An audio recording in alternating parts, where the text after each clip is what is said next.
హల్లెలూయా స్తోత్రం. దేవుణ్ణే గణపరచాలి, సృష్టించిన సృష్టికర్తనే గణపరచాలి. సమస్త మానవులు, బంధుమిత్రులు, మనందరము సృష్టించిన సృష్టికర్తను తప్ప ఎవరిని ఏ మానవుని గణపరచడానికి వీల్లేదు. అందరూ దేవుడు పుట్టిస్తే వచ్చిన వారమే. 900 కోట్ల మంది ప్రపంచ దేశాల్లో ఉన్నారు. వారందరూ కూడా దేవుణ్ణే మహిమపరచాలి. దేవునికి మహిమ కలుగును గాక. ఆమేన్. యోహాను సువార్త.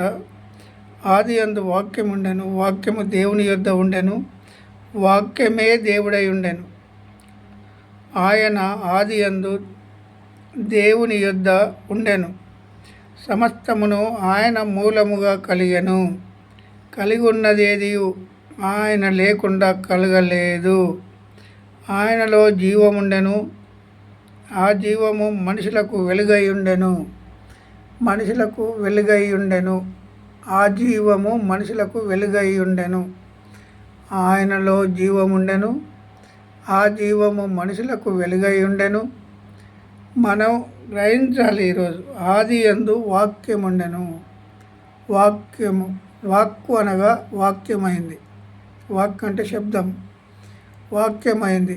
వాక్యమైన తర్వాత దేవుని వాక్యమైంది. ఆ వాక్యము దేవుని యొద్ద ఉండెను. ఆ వాక్యము ఏమైంది? ఆ శబ్దము దేవుని యొద్ద ఉన్నది. దేవుని నోట నుండి వెళ్ళింది శబ్దము.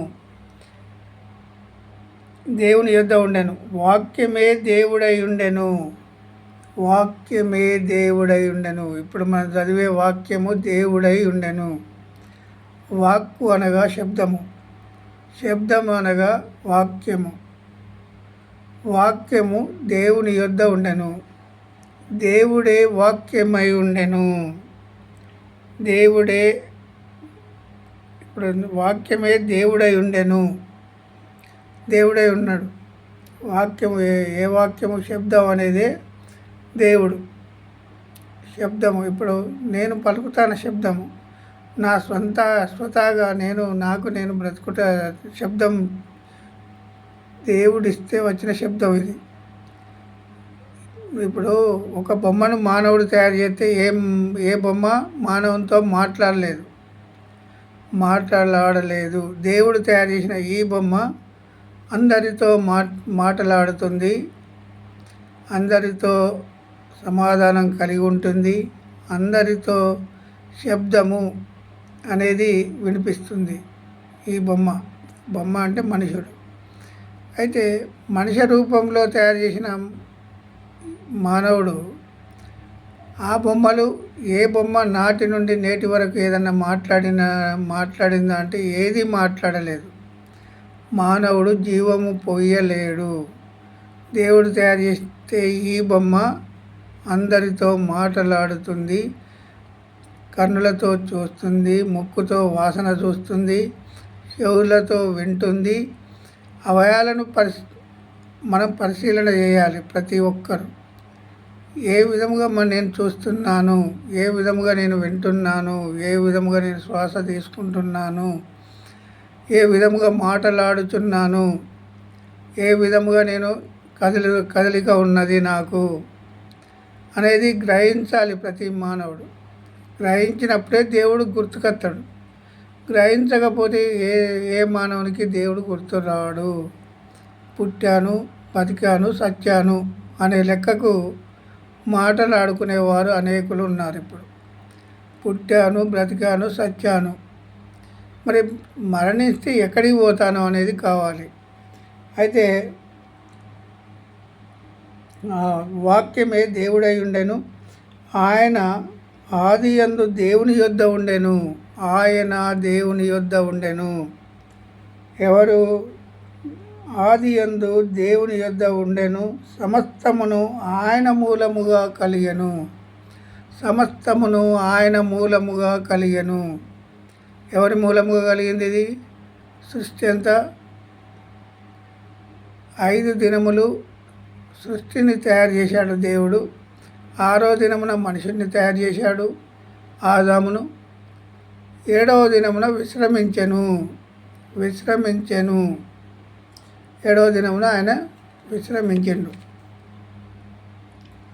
అయితే సమస్తమును ఆయన మూలముగా కలిగెను. ఎవరి మూలముగా కలిగింది సృష్టి? దేవుని మూలముగా, యేసుక్రీస్తు ప్రభు మూలముగా. ఆయన ఆదియందు దేవుని యొద్ద ఉండెను. ఆదియందు దేవుని యొద్ద ఉండెను. ఎవరున్నారు? యేసుక్రీస్తు ప్రభు ఆత్మ అయిన దేవుడు, ఆత్మైన దేవుని దగ్గర ఉండెను. శరీరధారిగా వచ్చిండు ఇక్కడ యేసుక్రీస్తు ప్రభు. ఆత్మస్వరూపిగా, ఇది పరిశుద్ధాత్మగా ఇప్పుడు 2000 సంవత్సరాల దగ్గర నుంచి నడిపిస్తూ ఉన్నాడు. 2000 సంవత్సరాలు పరిశుద్ధాత్మ, 4000 సంవత్సరాలు ఇది పాత నిబంధన. ఆత్మస్వరూపిగా నడిపించిండు. ఆత్మ అయి ఉన్నాడు దేవుడు. దేవుడు ఆత్మ అయి ఉన్నాడు. ఆది యందు వాక్యం ఉండెను. శబ్దం, ఆది యందు శబ్దం ఉన్నది. ఆ వాక్యమే దేవుని యొద్ద ఉండెను. ఆ వాక్యమే వాక్యం ఉండెను. వాక్యమే దేవుని యొద్ద ఉండెను. వాక్యము దేవుడై ఉండెను. ఇది గమనించాలి. ఒక్కొక్క శబ్దాన్ని వాక్యమైంది. శబ్దము వచ్చినప్పుడు వాక్కు అనగా శబ్దము. దేవుని యొద్ద ఉండెను. ఆది యందు దేవుని యొద్ద ఉండెను. సమస్తమును ఆయన మూలముగా కలిగెను. సమస్తము ఎవరి మూలముగా కలిగింది? ఇది సృష్టి.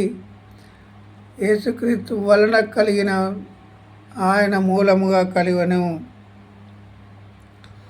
కలిగి ఉన్నదేదియు ఆయన లేకుండా కలగలేదు. కలిగి ఉన్నదేదియు ఆయన లేకుండా కలగలేదు. కలిగి ఉన్నదేదియు ఆయన లేకుండా కలగలేదు. ఎవరు లేకుండా కలగలేదు? యేసుక్రీస్తు ప్రభు లేకుండా ఈ సృష్టిలో ఏది కలగలేదు. ఆత్మ అయి ఉన్నాడు. శరీరధారిగా 33.5 సంవత్సరాలు ఈ లోకంలో ఉన్నాడు. అది పరిశుద్ధాత్మగా ఇప్పుడు 2000 సంవత్సరాలు ఉన్నాడు. ఆత్మ అయి ఉన్నప్పుడు 4000 సంవత్సరాలు నడిచింది. తర్వాత శరీరధారిగా 33.5 సంవత్సరాలు ఈ లోకంలో ఉన్నాడు. ఇప్పుడు 2000 సంవత్సరాలు పరిశుద్ధాత్మగా ఇప్పుడు నడిపిస్తూ ఉన్నాడు సమస్త మానవులను, బంధుమిత్రుల మానవులను. మళ్ళీ ఎవరి ఆలోచన ప్రకారంగా ఇది ముగ్గురు ఒక్కడే. ఆ ముగ్గురు తండ్రి అయిన దేవుడు ఆత్మ అయి ఉన్నాడు. ఇక్కడ శరీరధారిగా 33.5 సంవత్సరాలు మానవుల శరీరం ధరించి 33.5 సంవత్సరాలు ఉన్నాడు.